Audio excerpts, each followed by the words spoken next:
Tanggalin natin ito.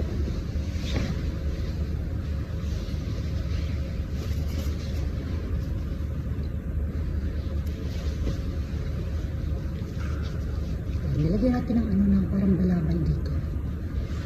Para yung braso natin, hindi makita yung laki ng braso natin.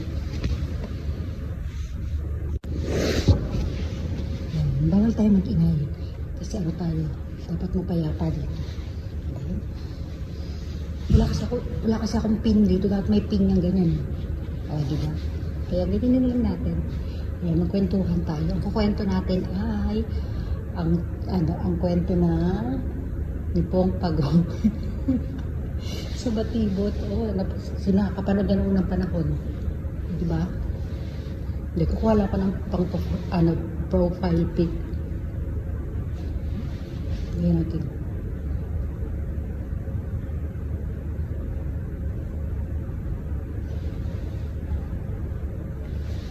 At may clip pala tayong ganyan, eh.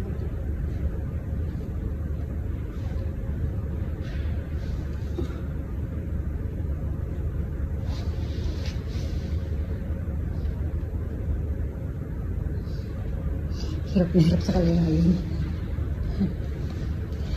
Hindi ko kasi dali umiikot-ikot na camera natin. Ayan ang